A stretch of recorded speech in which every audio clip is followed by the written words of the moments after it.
कि चावल में से सूढ़ी या सारन में से राजीव प्रताप रूढ़ी, ये दोनों को निकाल के फेंक देना है। इंडिया महागठबंधन ने ठाना है, बच्चों को पढ़ाना है, गरीबों को आगे बढ़ाना है, हिंदू मुस्लिम सिख ईसाई सबको आपस में भाई भाई बनाना है। पशुपतिनाथ पारस जी का पॉलिटिकल हत्या हो गया बीजेपी के द्वारा। उपेंद्र कुशवाहा जी का पॉलिटिकल हत्या करने में बीजेपी लगी हुई है। आचार्य जी 3 लाख से अधिक वोट से सारण की सांसद बनने जा रही है। बीजेपी पार्टी की प्राण निकल रही है इस पर। काहे कि बड़का बड़का घोटाला किया है लोग। बिहार को विशेष राज्य का दर्जा देने के लिए बोले थे, विशेष पैकेज दिए 1.25 लाख करोड़। दावा करेगा बीजेपी की जड़ी बूटी करेगा, वो अपना वो समझे। दावा भी लोग करना होने करते रहे। सुमित कुमार, आप देख रहे हैं चंद्रयान न्यूज। मैं अभी इस वक्त संतोष रेणु यादव जी के कार्यालय में हूँ और कार्यालय के बाहर हूँ। अभी हमसे बात करने के लिए संतोष रेणु यादव जी। देखिए, बीजेपी का बयान आता है कि रोहिणी आचार्य को 3 लाख वोट से हराया जाएगा। इस पर हमसे बात करने के लिए संतोष रेणु यादव जी हैं। क्या कुछ कहेंगे आप? यहीं से स्वागत है चंद्रयान में।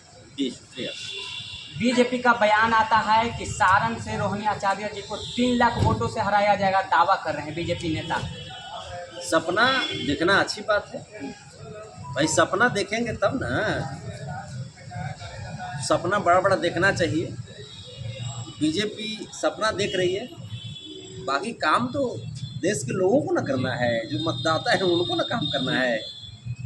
अब 3 लाख वोट से रोहिणी आचार्य जी को हराएंगे कि अपने ही इस देश से बाहर हो जाएंगे, वो तो समय ना बताएगा। रोहिणी आचार्य जी 3 लाख से अधिक वोट से सारण की सांसद बनने जा रही है। इसको लॉक कर लीजिए आप। हाँ, लॉक कर लीजिए। उधर विपक्ष पार्टी जो है दावा कर रही है रोहिणी आचार्य को हराने का, आप जो है इधर जिताने का दावा कर रहे हैं। दावा करेगा बीजेपी की जड़ी बूटी करेगा, वो अपना वो समझे। दावा भी लोग करना होने करते रहे। इस बार जो है सारण के लोगों ने ठान लिया है कि चावल में से सूढ़ी या सारन में से राजीव प्रताप रूढ़ी, ये दोनों को निकाल के फेंक देना है। गायब हो जाएंगे, दोनों गायब हो जाएंगे। हाँ, पूरा सूप में लेकर चाव फटक देंगे।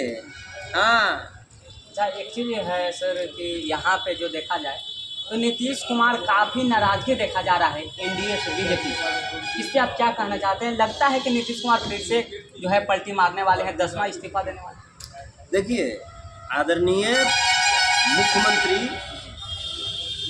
हमारे परमादरणीय श्री नीतीश कुमार चचा, जिनको हमेशा बीजेपी ने ठगा है, हमेशा बीजेपी ने ठगा है, और इनकी दूरदर्शी सोच नहीं होने के वजह से बिहार बहुत अपमानित हुई है। तो हम तो माननीय मुख्यमंत्री की अभी जो वर्तमान स्थिति है वो समझ सकते हैं। बीजेपी अपने पुरानी जो ढर्रा है, उनकी जो राजनीति है, उस राजनीति पे अभी भी चल रही है कि दूसरे पार्टियों को निगल जाना। मुकेश सहनी जी की पार्टी को बीजेपी निगल गई। पशुपतिनाथ पारस जी का पॉलिटिकल हत्या हो गया बीजेपी के द्वारा। उपेंद्र कुशवाहा जी का पॉलिटिकल हत्या करने में बीजेपी लगी हुई है। और अब हमारे माननीय मुख्यमंत्री आदरणीय नीतीश कुमार जी की पार्टी को भी बीजेपी हड़पना चाहती है। हाँ, जिसका जीता जागता उदाहरण आप देख सकते थे पटना के रोड शो में। जी। हमारे नीतीश कुमार जी जब नरेंद्र मोदी जी के बगल में खड़े थे, पिकअप वाहन पर या कौन वाहन था, तो उस पे नरेंद्र मोदी जी की पार्टी का सिंबल नीतीश कुमार जी के हाथ में दे दिया गया। हालांकि नीतीश कुमार जी के चेहरे पे उदासी और नाराजगी आप भली भांति देख सकते थे। बिल्कुल। तो ऐसे में भाई, जो व्यक्ति बहुत मेहनत से अपनी पार्टी को सींचे होंगे, बनाए होंगे, और वो देख रहे हैं कि मेरी पार्टी को तोड़ा जा रहा है, ये कर रहा है, तो कैसे बर्दाश्त कर सकते हैं?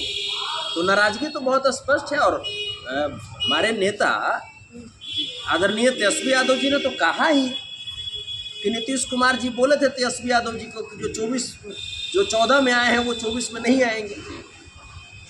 तो हमारे नेता झूठ थोड़ा बोलते हैं। हमारे नेता ने मात्र 17 महीने में 5 लाख नौकरी दिया। उन्होंने कहा था कि जब सत्ता में आएंगे तो हम नौकरी देंगे।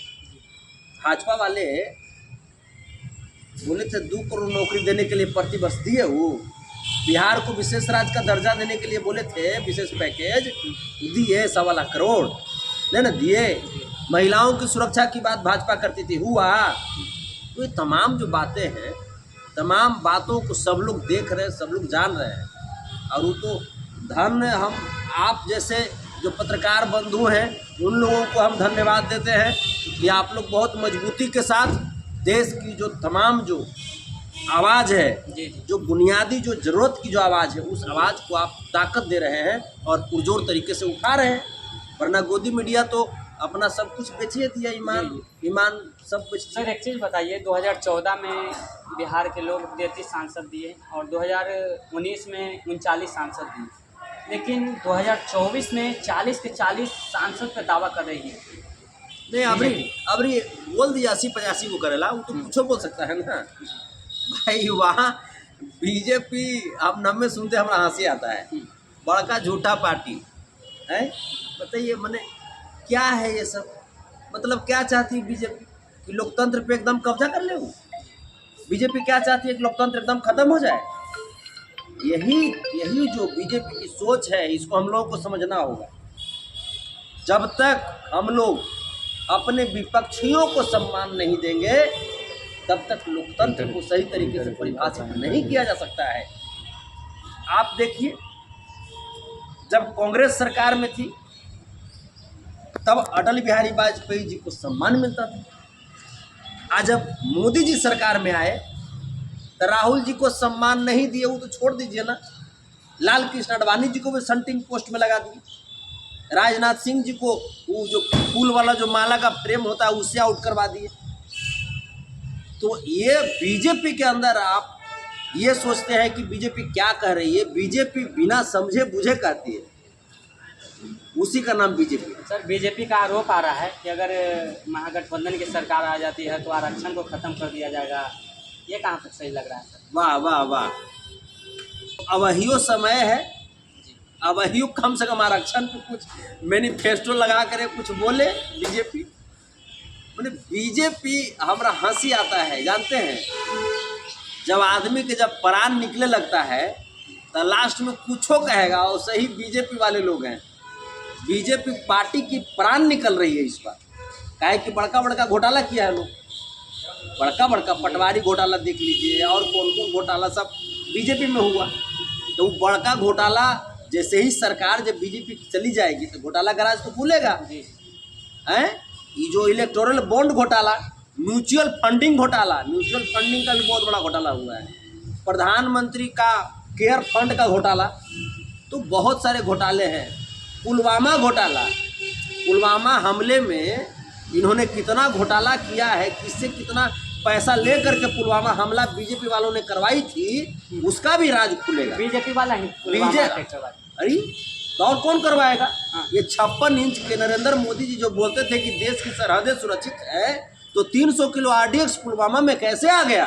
ये सवाल तो बनता है ना जी, सवाल तो बनता है। हमारे जवानों की हत्या इन्होंने क्यों करवाई? और उसी हत्या के बाद इन्होंने पाकिस्तान से कई 1000 करोड़ चंदा ले लिया। तो क्या हमारे जवानों की शहादत को ये चंदा से तोलेंगे? तो इनको जवाब तो देना होगा। तो तमाम ऐसे सवाल हैं जो इनकी सत्ता जाने के बाद, महागठबंधन की सत्ता में आने के बाद इनसे पूछे जाएंगे। और देश का पहला ऐसा प्रधानमंत्री होंगे मोदी जी जिनको सलाखों के पीछे डाला जाएगा।